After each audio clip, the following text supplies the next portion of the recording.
मैं एक ईसाई परिवार में पैदा हुआ। बचपन में मैं अपने मॉम डैड के साथ कलीसिया जाता था। ना जाने क्यों, पर समय बीतने के साथ मैं लगातार अपने दिल में खोखलापन महसूस करने लगा। प्रार्थना करते समय मैं नहीं जानता था कि प्रभु से क्या कहूँ, और बाइबल पढ़कर प्रबुद्धता महसूस नहीं करता था। मैंने खुद को प्रभु से बहुत दूर पाया और मुझे बेहद पीड़ा हुई। बाद में मैं अक्सर ही सुनने के लिए पादरियों के धर्मोपदेश खोजता था और आस्था की नींव डालने के बारे में बहुत सी फिल्में भी देखता था। मैंने उन चीज़ों को ना करने की पूरी कोशिश भी की जो प्रभु की अपेक्षाओं के अनुरूप नहीं थी, पर मेरा दिल अभी भी खालीपन महसूस करता। एक दिन मेरी पत्नी और मैंने YouTube पर तड़प नाम की एक ईसाई फिल्म देखी, जिससे हम बहुत प्रभावित हुए। फिल्म की शुरुआत में मुख्य किरदार अपने खुद के अनुभव और एहसास लिख रहा था। उसने कहा, 2000 साल पहले प्रभु यीशु ने अपने अनुयायियों से वादा किया था, देख, मैं शीघ्र आने वाला हूँ। बाइबल की इस पंक्ति ने तुरंत हमारा ध्यान खींचा। प्रकाशित वाक्य की सभी भविष्यवाणियाँ रहस्यपूर्ण थी। यहाँ मुख्य किरदार किताब की भविष्यवाणियों के इस खंड के बारे में बात कर रहा था। वह आगे क्या कहेगा, हम बढ़ती जिज्ञासा के साथ देखते रहे। फिर परमेश्वर में विश्वास रखने के कारण सीसीपी मुख्य किरदार को गिरफ्तार कर लेती है। जेल में वह भाई झाओ झिमिंग से मिलता है, जो सर्वशक्तिमान परमेश्वर में विश्वास रखता है।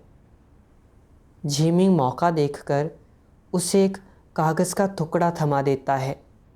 उसमें लिखा होता है,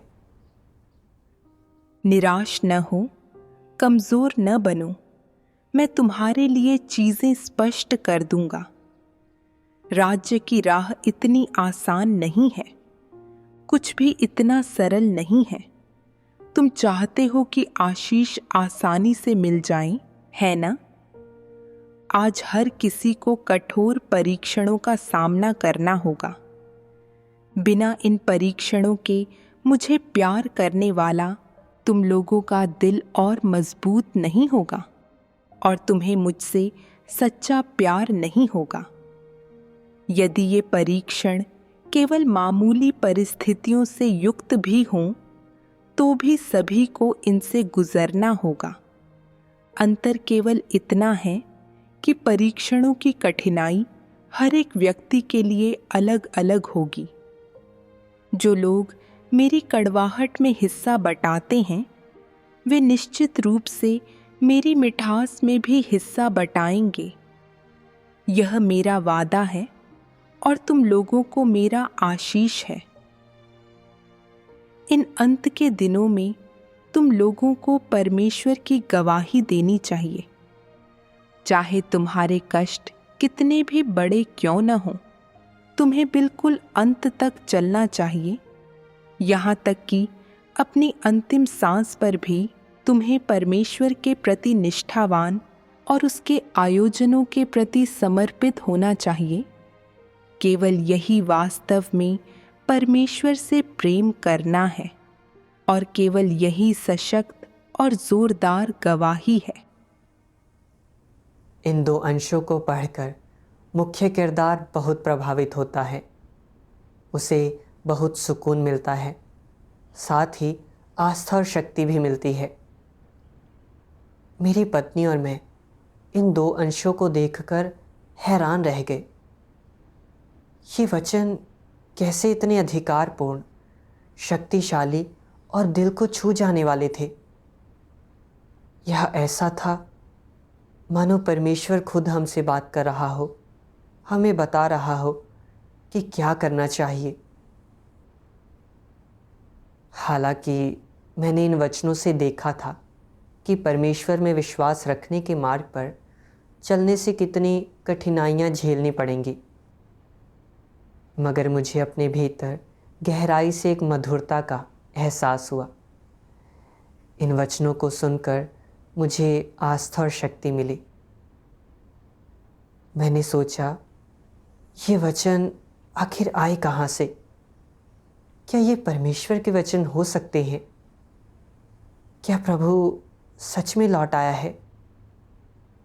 मगर जब प्रभु वापस आएगा, उसे बादलों पर आना चाहिए, और हमने अभी तक उसके बादलों पर आने का कोई संकेत नहीं देखा है। भले ही तब मैं थोड़ी उलझन में था, मगर इन वचनों का मैंने काफ़ी आनंद लिया और मैंने मुड़कर अपनी पत्नी से कहा, ये वचन अद्भुत है। मैंने पहले कभी ऐसे शक्तिशाली वचन नहीं सुने। फिर मैंने फिल्म को बीच में रोककर इन वचनों को एक नोटबुक में लिख लिया। लिखते हुए मैंने उन्हें फिर से पढ़ा। निराश ना हो, कमज़ोर ना बनो, मैं तुम्हारे लिए चीज़ें स्पष्ट कर दूंगा। राज्य की राह इतनी आसान नहीं है, कुछ भी इतना सरल नहीं है। राज्य की राह, मैंने सोचा केवल परमेश्वर को ही पता होगा कि राज्य की राह क्या है। ये वचन राज्य की राह की बात कर रहे हैं और कोई साधारण व्यक्ति इन्हें नहीं बोल सकता। इस बारे में सिर्फ परमेश्वर को पता होगा। मैं पढ़ता रहा। आज हर किसी को कठोर परीक्षणों का सामना करना होगा। बिना इन परीक्षणों के मुझे प्यार करने वाला तुम लोगों का दिल और मजबूत नहीं होगा और तुम्हें मुझसे सच्चा प्यार नहीं होगा। यदि ये परीक्षण केवल मामूली परिस्थितियों से युक्त भी हों, तो भी सभी को इनसे गुजरना होगा। अंतर केवल इतना है कि परीक्षणों की कठिनाई हर एक व्यक्ति के लिए अलग अलग होगी।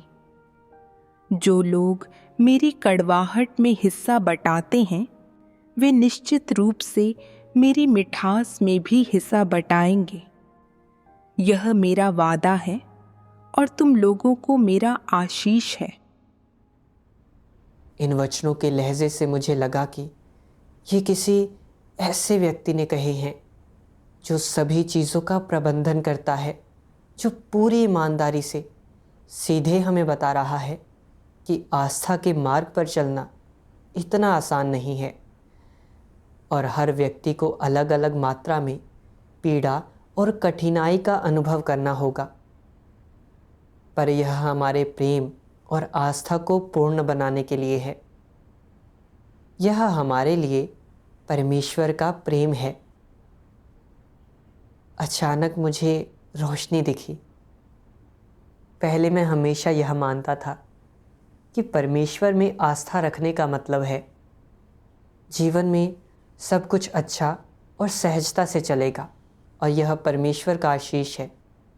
मैं मानता था कि अविश्वासियों की तरह अगर हमारा किसी आपदा या दुर्घटना से सामना होता है तो यह बुरी बात है और इसका मतलब है कि परमेश्वर हमें दंड दे रहा है। यह वैसा ही था जैसे 2010 में एक भूकंप में मैंने अपना सब कुछ खो दिया था। तब मुझे लगा था कि परमेश्वर ने मुझ पर ध्यान नहीं दिया या मेरी रक्षा नहीं की, जिससे मैं बहुत दुखी हुआ और परमेश्वर को गलत समझ बैठा। अब इन वचनों को पढ़कर ऐसी कठिन परिस्थितियों के बारे में मेरा दृष्टिकोण बदल गया है। साथ ही मैंने यह भी समझा कि कठिनाइयों और परीक्षणों का सामना होने पर मुझे परमेश्वर की आज्ञा माननी चाहिए, उससे प्रार्थना करनी चाहिए और उसके कर्मों को समझना चाहिए। ऐसा करके ही मैं कमज़ोर और नकारात्मक नहीं होऊंगा। मैं इन वचनों के बारे में सोचता रहा। जो लोग मेरी कड़वाहट में हिस्सा बटाते हैं, वे निश्चित रूप से मेरी मिठास में भी हिस्सा बटाएंगे। यह मेरा वादा है और तुम लोगों को मेरा आशीष है। निश्चित रूप से वादा और आशीष जैसे शब्द बोलने वाले के अधिकार और सामर्थ्य को प्रकट करते हैं। वह हमसे अपेक्षाएं करता है, पर साथ ही हमसे वादे भी करता है। यही नहीं, उसके पास इन वादों को पूरा करने की सामर्थ्य भी है। इन वचनों ने मेरे दिल को झकझोर दिया। मैंने सोचा कि इन वचनों का लहजा प्रभु यीशु के लहजे के इतना समान कैसे हो सकता है। जैसे कि जब प्रभु ने कहा, मार्ग और सत्य और जीवन मैं ही हूँ, बिना मेरे द्वारा कोई पिता के पास नहीं पहुँच सकता। और पुनरुत्थान और जीवन मैं ही हूँ। जो कोई मुझ पर विश्वास करता है वह यदि मर भी जाए तो भी जिएगा। मैं तुमसे सच कहता हूँ कि जब तक तुम ना फिरो और बालकों के समान न बनो, तुम स्वर्ग के राज्य में प्रवेश करने नहीं पाओगे।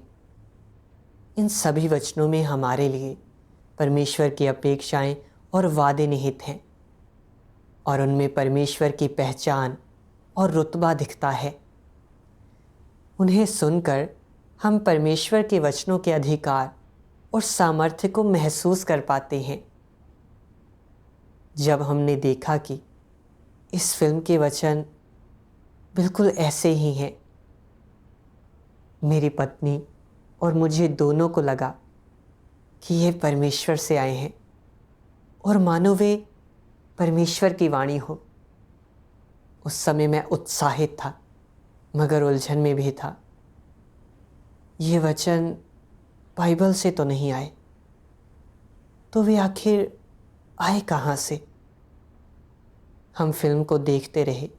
फिल्म में काम करते समय झिमिंग ने मुख्य किरदार से कहा कि प्रभु यीशु लौट आया है और वह अंत के दिनों में न्याय करने और मनुष्यों को स्वच्छ करने का कार्य करने के लिए गुप्त रूप से देह बनकर आया है। तब मेरी पत्नी और मैं थोड़ी उलझन में पड़ गए, क्योंकि हमने हमेशा से यह माना था कि प्रभु यीशु एक दिन बादलों पर लौट कर आएगा। मगर फिर फिल्म में झिमिंग ने कहा, हम केवल प्रभु के बादल पर उतरने की भविष्यवाणियों के आधार पर ही उसकी वापसी का इंतज़ार कर रहे हैं। पर हमने प्रभु की वापसी के बारे में अन्य भविष्यवाणियों को नज़रअंदाज कर दिया है। यह बहुत बड़ी गलती है। बाइबल के कई हिस्सों में प्रभु की वापसी की कुछ भविष्यवाणियाँ हैं। उदाहरण के लिए प्रभु की भविष्यवाणियाँ, देख मैं चोर के समान आता हूँ, आधी रात को धूम मची, देखो दूल्हा आ रहा है, उससे भेंट करने के लिए चलो। फिर प्रकाशित वाक्य 3:20 भी है, देख मैं द्वार पर खड़ा हुआ खटखटाता हूँ, यदि कोई मेरा शब्द सुनकर द्वार खोलेगा तो मैं उसके पास भीतर आकर उसके साथ भोजन करूँगा और वह मेरे साथ। और लूका 17:24-25। क्योंकि जैसे बिजली आकाश के एक छोर से कौंध कर आकाश के दूसरे छोर तक चमकती है, वैसे ही मनुष्य का पुत्र भी अपने दिन में प्रकट होगा। परंतु पहले अवश्य है कि वह बहुत दुख उठाए और इस युग के लोग उसे तुच्छ ठहराए। ये भविष्यवाणियाँ एक चोर के रूप में प्रभु की वापसी का और मनुष्य के पुत्र के आने का उल्लेख करती हैं। उनमें लिखा है कि वह दरवाजे पर दस्तक देते हुए लोगों से बात करता है वगैरह। इससे पता चलता है कि जब प्रभु की वापसी की बात आती है तो सबके सामने बादल पर उतरने के अलावा वह गुप्त रूप से भी आएगा। अगर हम यह माने कि प्रभु केवल बादल पर ही वापस आएगा, तो उसके गुप्त रूप से आने की भविष्यवाणियां पूरी नहीं हो सकेंगी। बाइबल में अंत के दिनों में प्रभु की वापसी की अनेक भविष्यवाणियां हैं। अगर हम दूसरी भविष्यवाणियों को एक तरफ कर दें और प्रभु की वापसी के तरीके को बाइबल के एक या दो भागों के आधार पर एक सफ़ेद बादल पर आने तक ही सीमित कर दें, तो हम उसकी वापसी का स्वागत करने का मौका गंवा सकते हैं और वह हमें त्याग सकता है। यह सुनकर मेरी पत्नी और मैंने तुरंत अपनी अपनी बाइबल उठाई और इन पदों का एक एक शब्द पढ़ने लगे।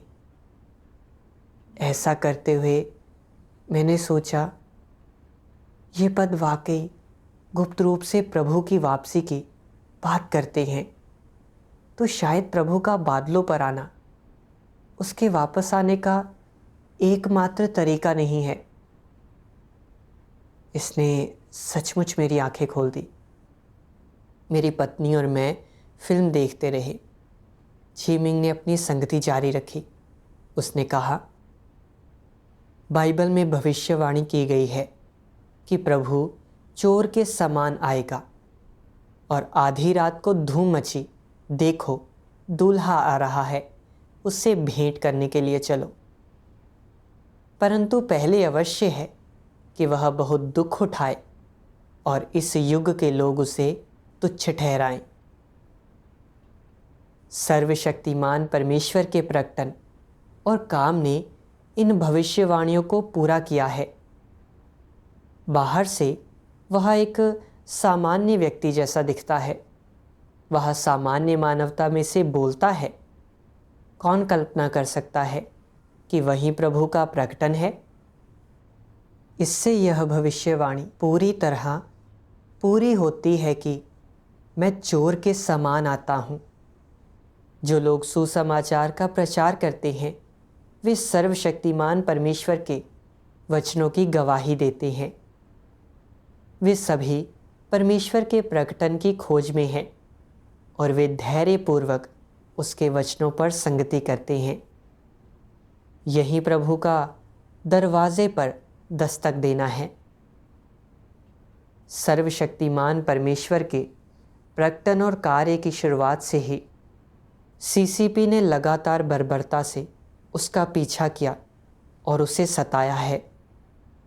उसे धार्मिक संसार का अंधाधुंध प्रतिरोध, निंदा और अस्वीकृति झेलनी पड़ी है। कई बुरी आत्माओं और राक्षसों ने इंटरनेट पर खुलेआम सर्वशक्तिमान परमेश्वर पर हमला किया, उसकी निंदा की और उसका तिरस्कार किया है। यह प्रभु द्वारा की गई इस भविष्यवाणी को पूरी तरह से साकार करता है। परंतु पहले अवश्य है कि वह बहुत दुख उठाए और इस युग के लोग उसे तुच्छ ठहराएं। अगर प्रभु सबके सामने पूरी भव्यता के साथ बादल पर उतरता, जैसी कि लोगों ने कल्पना की थी, तो फिर मोट घास, भेड़ें, बुरे सेवक और मसीह विरोधी निश्चित रूप से सर्वशक्तिमान परमेश्वर को स्वीकारने के लिए आराधना में ज़मीन पर लौट जाते। तब उनका खुलासा कैसे होता?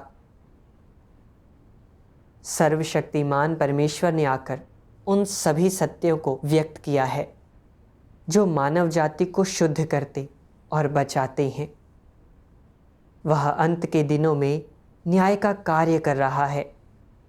उसकी भेड़ें उसकी वाणी सुनती हैं और हर संप्रदाय की बुद्धिमान कुंवारियाँ सर्वशक्तिमान परमेश्वर द्वारा व्यक्त वचनों को सुनती हैं और जानती हैं कि ये सत्य है और ये परमेश्वर की वाणी है, और वे सभी सर्वशक्तिमान परमेश्वर की ओर मुड़ गई हैं। यही स्वर्गारोहण है। इन लोगों को परमेश्वर के सिंहासन के सामने स्वर्गारोहित किया गया है और उन्होंने मसीह के आसन के सामने न्याय और ताड़ना को स्वीकारा है। वे सबसे पहले शुद्ध किए जाएंगे, परमेश्वर द्वारा विजेता बनाए जाएंगे और वे पहले फल होंगे। यह प्रकाशित वाक्य 14:4-5 की इस भविष्यवाणी को पूरा करता है। ये वे हैं जो स्त्रियों के साथ अशुद्ध नहीं हुए पर कुंवारे हैं। ये वे ही हैं कि जहाँ कहीं मेमना जाता है वे उसके पीछे हो लेते हैं।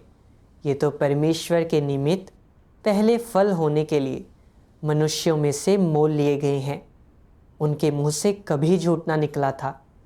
वे निर्दोष हैं।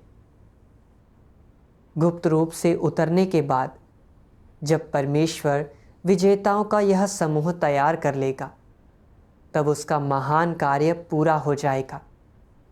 उसके बाद वह सभी देशों और लोगों के सामने सार्वजनिक रूप से बादल पर उतरेगा और प्रकट होगा। यह प्रकाशित वाक्य एक साथ की इस भविष्यवाणी को पूरा करेगा। देखो, वह बादलों के साथ आने वाला है और हर एक आँख उसे देखेगी। वर्ण जिन्होंने उसे बेधा था वे भी उसे देखेंगे और पृथ्वी के सारे कुल उसके कारण छाती पीटेंगे। परमेश्वर के सार्वजनिक रूप से बादल पर उतरने का दृश्य ऐसा होगा और हर कोई उसे देख सकेगा। जिन्होंने सर्वशक्तिमान परमेश्वर का प्रतिरोध और उसकी निंदा की थी, वे भी उसे बादल पर उतरते देख सकेंगे। यही कारण है कि पृथ्वी के सारे कुल उसके कारण छाती पीटेंगे। परमेश्वर चरणों में और एक योजना के अनुसार कार्य करता है। प्रभु की वापसी की भविष्यवाणियाँ अब काफ़ी हद तक पूरी हो गई हैं। तो अब केवल आपदाओं के बाद परमेश्वर का खुले तौर पर बादलों पर आने की भविष्यवाणी का पूरा होना बाकी है। यह देखकर कि झीमिंग की संगति तर्कपूर्ण और तथ्यों पर आधारित है, मेरा दिल जानता था कि प्रभु वाकई लौट आया है। वह देह बनकर गुप्त रूप से मनुष्यों के बीच आया है। मेरी पत्नी और मुझे एहसास हुआ कि हम कितने नासमझ थे जो इस विचार से चिपके थे कि प्रभु बादलों पर उतरेगा। मगर इसी के साथ हमें प्रभु के गुप्त रूप से आने की खुशखबरी सुनकर बहुत खुशी हुई। मैंने सोचा, इसमें कोई आश्चर्य नहीं कि ये वचन इतने अधिकार और सामर्थ्य से भरे मालूम पड़ते हैं और परमेश्वर की वाणी जैसे लगते हैं। दरअसल ये वाकई स्वयं परमेश्वर द्वारा बोले गए वचन हैं। इसी उत्साह के साथ हमने फिल्म देखना जारी रखा। सर्वशक्तिमान परमेश्वर कहता है, बहुत से लोगों को शायद इसकी परवाह न हो कि मैं क्या कहता हूँ, किंतु मैं ऐसे हर तथाकथित संत को जो यीशु का अनुसरण करते हैं बताना चाहता हूँ कि जब तुम लोग यीशु को एक श्वेत बादल पर स्वर्ग से उतरते अपनी आँखों से देखोगे तो यह धार्मिकता के सूर्य का सार्वजनिक प्रकटन होगा। शायद वह तुम्हारे लिए एक बड़ी उत्तेजना का समय होगा, मगर तुम्हें पता होना चाहिए कि जिस समय तुम यीशु को स्वर्ग से उतरते देखोगे, यही वह समय भी होगा जब तुम दंडित किए जाने के लिए नीचे नरक में जाओगे। वह परमेश्वर की प्रबंधन योजना की समाप्ति का समय होगा और वह समय होगा जब परमेश्वर सज्जन को पुरस्कार और कुकर्मी को दंड देगा, क्योंकि परमेश्वर का न्याय मनुष्य के चिन्ह देखने से पहले ही समाप्त हो चुका होगा, जब सिर्फ सत्य की अभिव्यक्ति होगी। वे जो सत्य को स्वीकार करते हैं और संकेतों की खोज नहीं करते और इस प्रकार शुद्ध कर दिए गए हैं, वे परमेश्वर के सिंहासन के सामने लौट चुके होंगे और सृष्टिकर्ता के आलिंगन में प्रवेश कर चुके होंगे। सिर्फ वे जो इस विश्वास में बने रहते हैं कि ऐसा यीशु जो श्वेत बादल पर सवारी नहीं करता, एक झूठा मसीह है, अनंत दंड के अधीन कर दिए जाएंगे, क्योंकि वे सिर्फ उस यीशु में विश्वास करते हैं जो संकेत प्रदर्शित करता है, पर उस यीशु को स्वीकार नहीं करते जो कड़े न्याय की घोषणा करता है और जीवन और सच्चा मार्ग जारी करता है। इसलिए केवल यही हो सकता है कि जब यीशु खुलेआम श्वेत बादल पर वापस लौटे तो वह उनके साथ निपटे। वे बहुत हठधर्मी, अपने आप में बहुत आश्वस्त, बहुत अभिमानी हैं। ऐसे अधम लोग यीशु द्वारा कैसे पुरस्कृत किए जा सकते हैं? यीशु की वापसी उन लोगों के लिए एक महान उद्धार है जो सत्य को स्वीकार करने में सक्षम हैं, पर उनके लिए जो सत्य को स्वीकार करने में असमर्थ हैं, यह दंडाज्ञा का संकेत है। तुम लोगों को अपना स्वयं का रास्ता चुनना चाहिए और पवित्र आत्मा के खिलाफ निंदा नहीं करनी चाहिए और सत्य को अस्वीकार नहीं करना चाहिए। तुम लोगों को अज्ञानी और अभिमानी व्यक्ति नहीं बनना चाहिए, बल्कि ऐसा बनना चाहिए जो पवित्र आत्मा के मार्गदर्शन के प्रति समर्पण करता हो और सत्य के लिए लालायित होकर इसकी खोज करता हो। सिर्फ इसी तरीके से तुम लोग लाभान्वित होगे। इन वचनों को सुनकर मैंने सोचा कि क्या तथाकथित संत शब्द उन लोगों के लिए है जो परमेश्वर के गुप्त रूप से आने पर उसके कार्य को स्वीकार नहीं करते हैं और जो बस प्रभु यीशु के बादल पर उतरने का इंतज़ार करते हैं। इतने सालों से लगभग पूरा धार्मिक संसार प्रभु के बादलों पर उतरने का इंतज़ार करता रहा है, मगर ये वचन साफ तौर पर बताते हैं कि अगर हम आंखें मूंद कर प्रभु यीशु के बादलों पर उतरने के विचार से चिपके रहें और इस तथ्य को स्वीकार न करें कि परमेश्वर पहले ही मनुष्य के बीच गुप्त रूप से आ चुका है, तो आखिर में परमेश्वर हमें दंड देगा, क्योंकि तब तक अंत के दिनों में परमेश्वर के न्याय, शुद्धिकरण और पूरी तरह से मनुष्य को बचाने का कार्य पूरा हो चुका होगा। इन वचनों का लहजा सख्त है। उनमें परमेश्वर का अपमान ना किए जा सकने लायक स्वभाव निहित है। वे अधिकार और सामर्थ्य से भरे हैं और वे हम में भय और खौफ पैदा करते हैं। साथ ही ये वचन हमारे लिए एक ताकीद और उपदेश दोनों की तरह काम करते हैं, इस उम्मीद में कि शायद हम सत्य खोजने और उसे स्वीकारने वाले लोग बन जाएं और आंखें मूंद कर परमेश्वर के कार्य को सीमित ना करें या इस तथ्य को ना ठुकराएं कि प्रभु लौट आया है। मेरी पत्नी और मैं इस फिल्म में डूब चुके थे और हमने इसे कई बार फिर से देखा। सर्वशक्तिमान परमेश्वर के वचनों ने वाकई हमें अंदर तक झकझोर दिया। हम कई दिनों तक उत्साह में रहे। एक दिन काम पर जाते समय मैंने अपनी पत्नी को फ़ोन लगाया और हम इसके बारे में जितना ज़्यादा बात करते गए उतना ही महसूस हुआ कि ये ज़रूर परमेश्वर के वचन ही होंगे। उत्साह में उसने मुझसे कहा, हमें बस यह किताब कहीं से हासिल करनी होगी। हम यह जानने को बहुत उत्सुक थे कि हमें आगे क्या करना चाहिए और प्रभु का स्वागत कैसे करना चाहिए। तो उस दिन जब मैं काम से घर वापस आया हमने इंटरनेट पर सर्वशक्तिमान परमेश्वर की कलीसिया के बारे में खोजा और हमें उनकी वेबसाइट मिली। वहाँ हमें वचन देह में प्रकट होता है नाम की किताब दिखी। सबसे पहले हमने प्रस्तावना में पढ़ा कि सर्वशक्तिमान परमेश्वर कहता है, परमेश्वर में विश्वास का अर्थ यह मानना है कि परमेश्वर है। यह परमेश्वर में विश्वास की सरलतम अवधारणा है।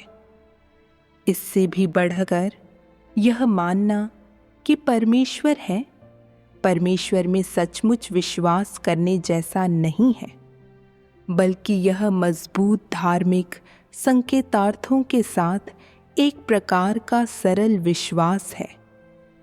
परमेश्वर में सच्चे विश्वास का अर्थ यह है, इस विश्वास के आधार पर कि सभी वस्तुओं पर परमेश्वर की संप्रभुता है, व्यक्ति परमेश्वर के वचनों और कार्यों का अनुभव करता है, अपने भ्रष्ट स्वभाव को शुद्ध करता है, परमेश्वर के इरादे संतुष्ट करता है और परमेश्वर को जान पाता है। केवल इस प्रकार की यात्रा को ही परमेश्वर में विश्वास कहा जा सकता है। फिर भी लोग परमेश्वर में विश्वास को अक्सर बहुत सरल और हल्के रूप में लेते हैं। परमेश्वर में इस तरह विश्वास करने वाले लोग परमेश्वर में विश्वास करने का अर्थ गवा चुके हैं, और भले ही वे बिल्कुल अंत तक विश्वास करते रहें, वे कभी परमेश्वर का अनुमोदन प्राप्त नहीं करेंगे, क्योंकि वे गलत मार्ग पर चलते हैं। मैं सोचता रहा कि ये वचन कितने महान हैं, और मैं जानता था कि ये वाकई सत्य हैं। इन वचनों ने परमेश्वर में आस्था के बारे में मेरी सभी पुरानी धारणाएं बदल दी। पहले मैं बस यह जानता था कि हमें बहुत ज़्यादा बाइबल पढ़नी है, प्रार्थना करनी है और बहुत से धर्मोपदेश सुनने हैं, और हम सिर्फ आशीष और अनुग्रह पाने के लिए परमेश्वर में विश्वास रखते हैं। मुझे अंदाज़ा नहीं था कि परमेश्वर में सच्ची आस्था का मतलब परमेश्वर के वचनों का अनुभव करना और इस विश्वास की नींव पर काम करना है कि परमेश्वर सभी चीज़ों पर संप्रभुता रखता है। इन वचनों ने परमेश्वर में आस्था के सच्चे अर्थ को इतनी गहराई से और सूक्ष्मता से समझाया और आगे बढ़ने का एक स्पष्ट रास्ता दिखाया। मुझे और भी यकीन हो गया कि ये वचन परमेश्वर से आए हैं और यह परमेश्वर की वाणी है, क्योंकि केवल परमेश्वर ही सत्य और परमेश्वर में आस्था के सच्चे अर्थ के बारे में इतनी स्पष्टता से बोल सकता है। हमने पढ़ना जारी रखा और देखा कि सर्वशक्तिमान परमेश्वर कहता है, परमेश्वर और मनुष्य की बराबरी पर बात नहीं की जा सकती।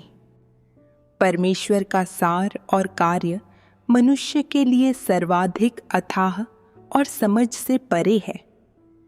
यदि परमेश्वर मनुष्य के संसार में व्यक्तिगत रूप से अपना कार्य न करे और अपने वचन न कहे, तो मनुष्य कभी भी परमेश्वर के इरादे नहीं समझ पाएगा।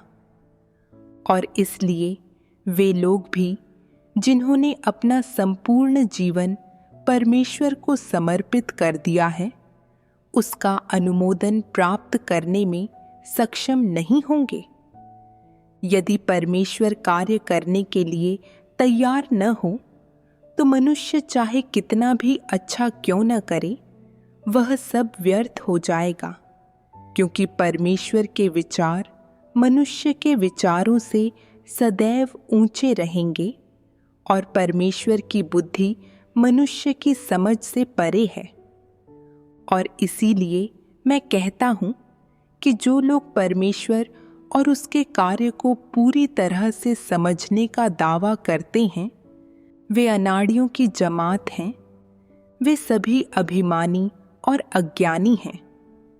मनुष्य को परमेश्वर के कार्य को परिभाषित नहीं करना चाहिए, बल्कि मनुष्य परमेश्वर के कार्य को परिभाषित नहीं कर सकता। चूंकि हम विश्वास करते हैं कि परमेश्वर है और चूंकि हम उसे संतुष्ट करना और उसे देखना चाहते हैं, इसलिए हमें सत्य के मार्ग की खोज करनी चाहिए और परमेश्वर के अनुकूल रहने का मार्ग तलाशना चाहिए।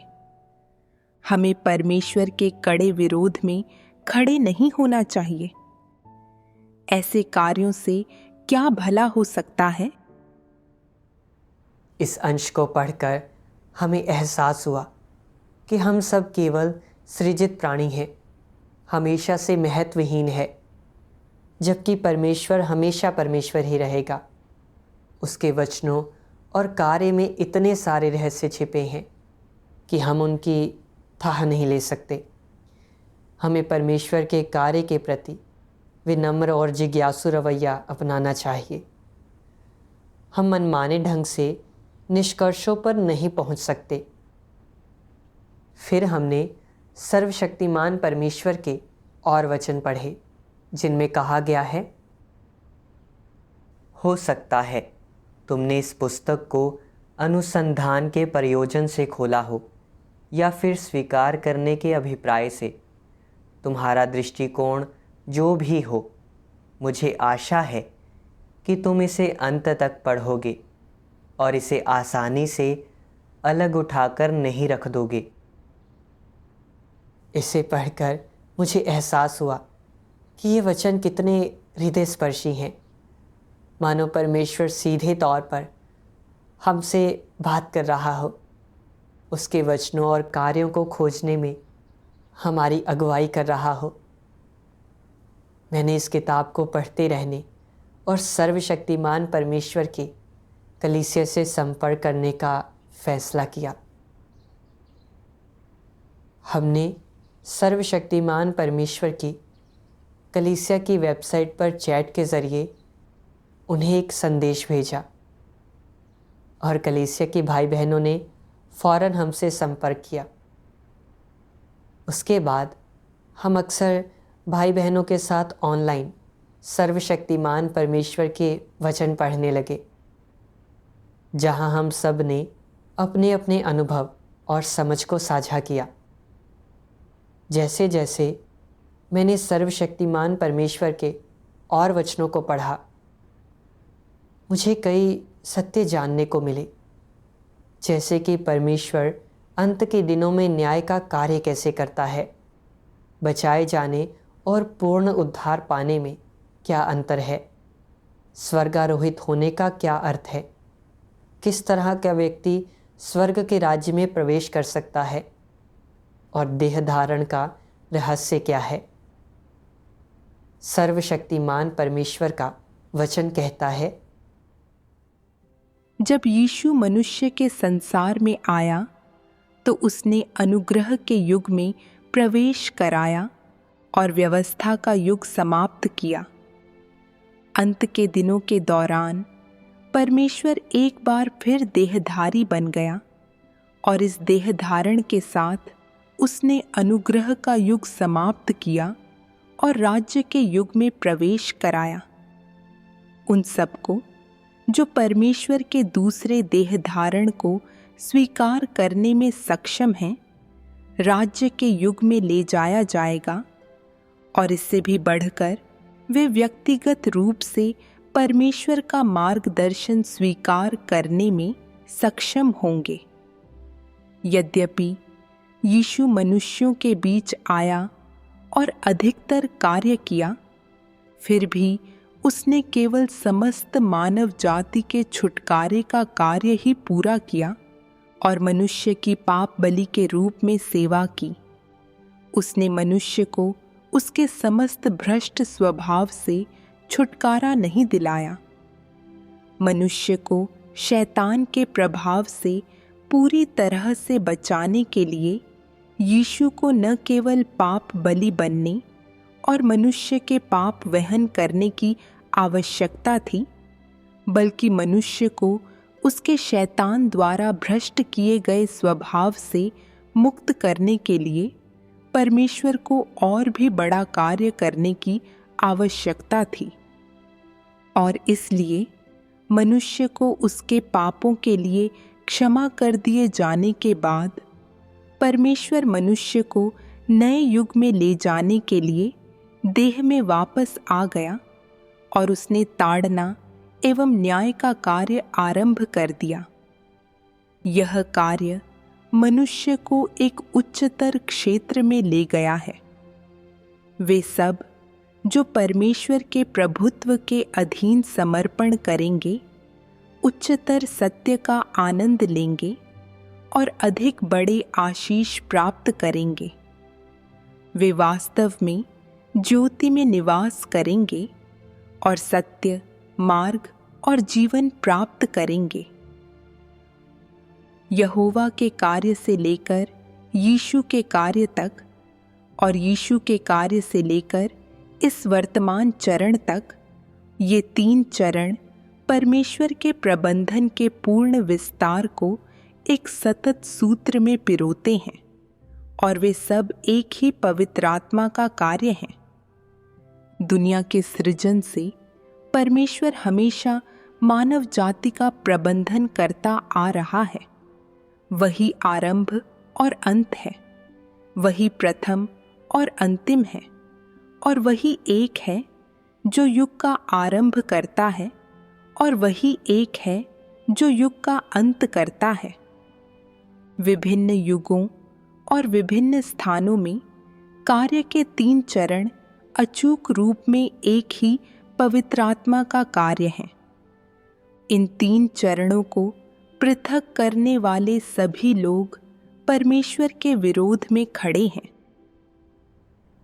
सर्वशक्तिमान परमेश्वर के वचनों को पढ़कर मैंने समझा कि प्रभु यीशु ने केवल मानव जाति को छुटकारा दिलाने का कार्य किया है। अंत के दिनों में मनुष्य का न्याय करने, उसे स्वच्छ करने और पूरी तरह से बचाने का कार्य नहीं किया। भले ही प्रभु में हमारी आस्था का यह मतलब है कि हमारे पाप माफ़ हो गए हैं, पर हमारी पापी प्रकृति दूर नहीं हुई है। इसलिए हम अभी भी पाप करते हैं और इन बेड़ियों से मुक्त होने में असमर्थ हैं। प्रभु यीशु के छुटकारे के कार्य की नींव पर सर्वशक्तिमान परमेश्वर सत्य व्यक्त करता है और अंत के दिनों में हमेशा के लिए मनुष्य को स्वच्छ करने और बचाने के लिए न्याय का कार्य करता है। सर्वशक्तिमान परमेश्वर और प्रभु यीशु एक ही परमेश्वर हैं जो अलग अलग युगों में अलग अलग नाम धरता है। अंत के दिनों में सर्वशक्तिमान परमेश्वर के न्याय के कार्य का अनुभव करके ही हमारे भ्रष्ट स्वभाव स्वच्छ हो सकते हैं और हम परमेश्वर के राज्य में प्रवेश करने लायक बन सकते हैं। यह जानकारी हमारे लिए सचमुच बहुत अहम है। सर्वशक्तिमान परमेश्वर के वचनों ने हमारे लिए परमेश्वर के कार्य से संबंधित इन रहस्यों का खुलासा किया, जिसने हमें अंदर तक झकझोर दिया। वाकई ये परमेश्वर के वचन और उसकी वाणी है, क्योंकि सिर्फ परमेश्वर ही अपने कार्य के रहस्यों का खुलासा कर सकता है। सिर्फ परमेश्वर ही पुराने युग को खत्म करके एक नया युग आरंभ कर सकता है। यह किसी व्यक्ति के बस की बात नहीं है। हमने यह भी देखा कि सर्वशक्तिमान परमेश्वर ने अभ्यास से संबंधित बहुत से सत्य व्यक्त किए हैं, जैसे कि आस्था के सिद्धांत, एक ईमानदार व्यक्ति बनने के सिद्धांत, परमेश्वर के प्रति समर्पण के सिद्धांत और वास्तव में परमेश्वर से प्रेम करने के सिद्धांत। ये सचमुच परिपूर्ण करने वाले हैं और प्रभु यीशु के वचनों को पूरी तरह से साकार करते हैं। मुझे तुमसे और भी बहुत सी बातें कहनी है, परंतु अभी तुम उन्हें सह नहीं सकते। परंतु जब वह अर्थात सत्य का आत्मा आएगा तो तुम्हें सब सत्य का मार्ग बताएगा, क्योंकि वह अपनी ओर से न कहेगा, परंतु जो कुछ सुनेगा वही कहेगा और आने वाली बातें तुम्हें बताएगा। हमें पूरा यकीन हो गया कि सर्वशक्तिमान परमेश्वर ही वास्तव में लौट कर आया प्रभु यीशु है। सर्वशक्तिमान परमेश्वर के वचन परमेश्वर की अभिव्यक्तियां हैं और यही वह सूची पत्र जिसकी भविष्यवाणी प्रकाशित वाक्य में की गई है। सर्वशक्तिमान परमेश्वर के वचनों को पढ़कर हमने ऐसे कई सत्यों को समझा जिन्हें हम पहले कभी नहीं समझ पाए थे। सर्वशक्तिमान परमेश्वर से प्रार्थना करके और उसके वचनों को पढ़कर हमारे दैनिक जीवन की सभी समस्याएं हल हो गई। हम सचमुच परमेश्वर के आमने सामने होकर जीवन जीने लगे। हम कितने धन्य हैं। मैंने सीखा कि जब प्रभु का स्वागत करने की बात आए तो परमेश्वर की वाणी सुनना वाकई महत्वपूर्ण है।